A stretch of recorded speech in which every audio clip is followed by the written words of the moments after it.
शनाया और चिराग की डाइवोर्स को लेकर पुष्पा हो गई है बहुत ही ज्यादा सीरियस और वो चाहती है कि ये डाइवोर्स यहाँ पर रुक जाए। इसलिए दोस्तों अब पुष्पा आ जाने वाली है फाइनली यहाँ पर जोशीपुरा जी के पास और कहती है कि आकर मैं घर में बहुत ही ज्यादा परेशान हूँ क्योंकि यहाँ पर मेरा जो बेटा है और जो यहाँ पर यानी कि मेरी बहू है शनाया, उन दोनों की शादी हो गई थी तो अब उसकी कम्युनिटी सर्विस भी पूरी होने वाली है और मेरे बेटे ने यहाँ पर डाइवोर्स पेपर पर सिग्नेचर भी कर दिए हैं। और अब आखिरी बार जब यहाँ पर कोर्ट में उससे पूछा जाएगा तो उसका बस जवाब देना है। तो जोशीपुरा जी अब आपको मेरी मदद करनी ही होगी। तो दोस्तों अब जोशीपुरा जी पुष्पा से कहते हैं कि मैं आपकी मदद कैसे कर पाऊंगा। तो दोस्तों पुष्पा बात को समझाने वाली है कि आप अभी चिराग को कॉल करेंगे और कॉल करके कहेंगे कि आपको कोर्ट में आकर यहाँ पर फेस टू फेस एक मर्तबा कहना होगा कि मैं इसको डाइवोर्स देता हूँ। तो दोस्तों साथ ही यहाँ पर जोशीपुरा जी कहते हैं कि पुष्पा जी लेकिन ये यहाँ पर अगर वो ना भी आएंगे तो काम चल जाएगा। तो पुष्पा कहती है कि मैं जानती हूँ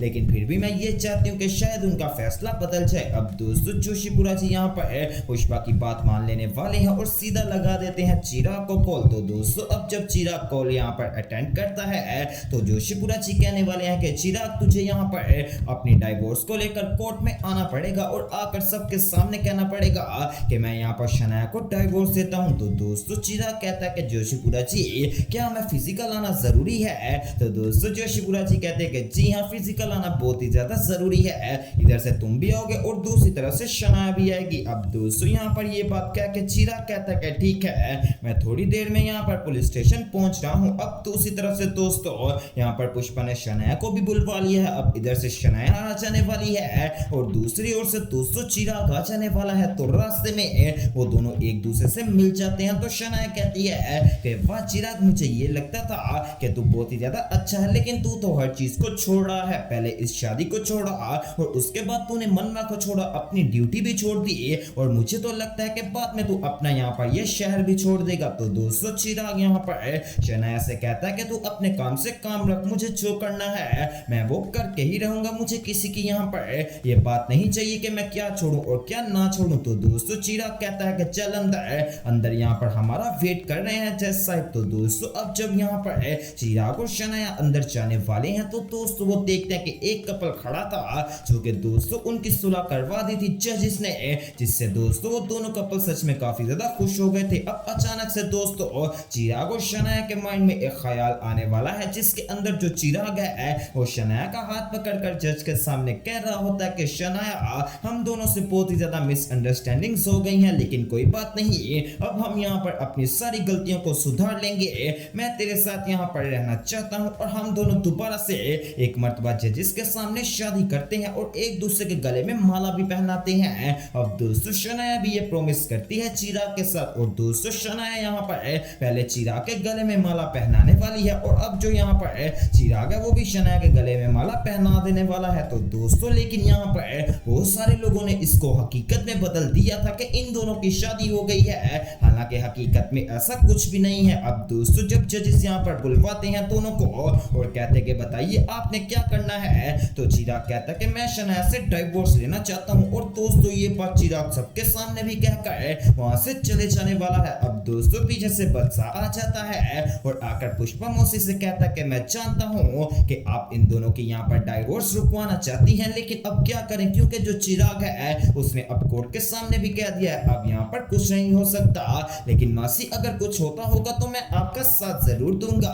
तो दोस्तों पुष्पा बदसा के ऊपर बहुत ज्यादा खुश होती है और कहती है अरे तेरा बहुत बहुत शुक्रिया लेकिन इसकी कोई जरूरत नहीं है, लेकिन फिर भी तूने यहाँ पर मेरा साथ दिया, मुझे इस बात की बहुत ही ज्यादा खुशी है। अब दूसरी तरफ दोस्तों यहाँ पर जो यानी कि सारे बच्चे हैं जिन्होंने टॉयलेट के हिसाब से अपने यहाँ पर परमिशन लेनी से स्कूल वालों से, तो दोस्तों अंश महाराज आगे होने वाले हैं और सबके सामने एक अच्छी सी स्पीच देते हैं और वो भी यहाँ पर अपने हिंदी शब्दों में। तो दोस्तों जो यहाँ पर यानी कि स्कूल के प्रिंसिपल थे वो जब इनके चार्ट को देखते हैं और इनकी प्रेजेंटेशन को देखते हैं और सोचते हैं कि ये काम तो सच में बच्चे काफी ज्यादा बढ़िया कर रहे हैं। तो दोस्तों अब जो प्रिंसिपल है वो सबके सामने कहते हैं कि जी अंश में आपकी प्रेजेंटेशन भी बहुत अच्छी लगी और वैसे भी आपकी बात बिल्कुल ठीक है, तो इसलिए हम यहाँ पर आपकी बात को स्वीकार करते हैं और हम यहाँ पर आपको स्कूल के बिल्कुल कैंटीन के साथ यहाँ पर एक जगह दे देंगे जहाँ पर आप अपना स्टॉल लगाएं और जो भी पैसे इकट्ठे होंगे उनसे हम यहाँ पर अपने स्कूल के भी टॉयलेट को बिल्कुल ठीक कर लेंगे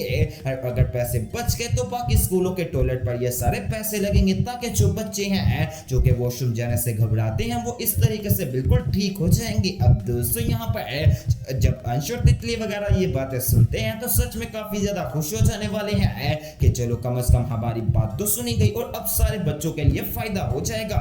तो दूसरी तरफ दोस्तों अब यहाँ पर जो चिराग है जब वो डाइवोर्स देता है तो उसके बाद दोस्तों वो सीधा पहुंच जाने वाला है संदीप सर के पास और कहता है कि सर मैं यहाँ पर ये वर्दी भी उतार कर आपके हवाले करना चाहता हूँ क्योंकि मुझे लग रहा है कि जैसे इस वर्दी की इंसल्ट हो रही है। तो दोस्तों संदीप सर कहते हैं कि देखो चिराग कोई भी बात यहाँ पर इतनी जल्दी यहाँ पर नहीं करनी चाहिए क्योंकि हर चीज टाइम मांगती है। मैं तो तुझे यही कहूंगा कि तू थोड़ी देर के लिए तकरीबन यहाँ पर मेरे से छुट्टियां ले ले और बाद में दोबारा से ज्वाइन कर लेना। लेकिन दोस्तों चिराग भी अपनी जिद पर अड़ चुका है और कहता है कि नहीं बस मैंने पुलिस का काम छोड़ दिया तो छोड़ दिया। अब दूसरी तरफ दोस्तों जब सारे बच्चे आने वाले हैं घर और आकर दोस्तों यहाँ पर शनाया को कहने वाले हैं कि शनाया ये देख यहाँ पर आज हमारी बात को सुना गया है, तूने मुझे बहुत ही ज्यादा बढ़िया मशवरा दिया था, आप हमारे साथ रहो ना शनाया। तो दोस्तों अब जब बच्चे ये बात कहते हैं कि तभी पीछे से पुष्पा भी आ जाने वाली है और कहती है कि शनाया हमारे बीच नहीं रहेगी क्योंकि इसकी कम्युनिटी सर्विस पूरी हो गई है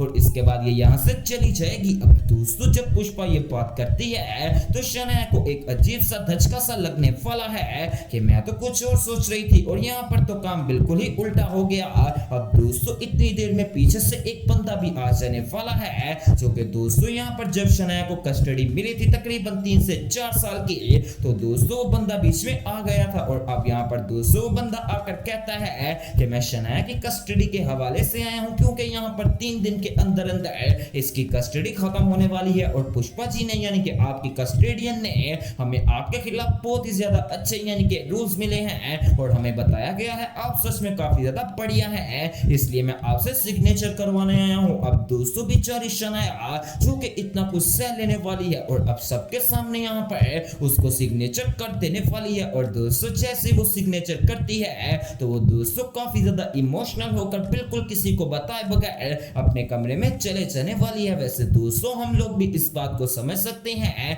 कि शनाया का पुष्पा के परिवार के साथ कोई बेगाने वाला ताल्लुक नहीं था बल्कि वो तो यहाँ पर एक हिसाब की माँ बेटी बन गई थी। लेकिन दोस्तों अब जब शनाया इस शो से जाएगी तो आखिरकार कौन कौन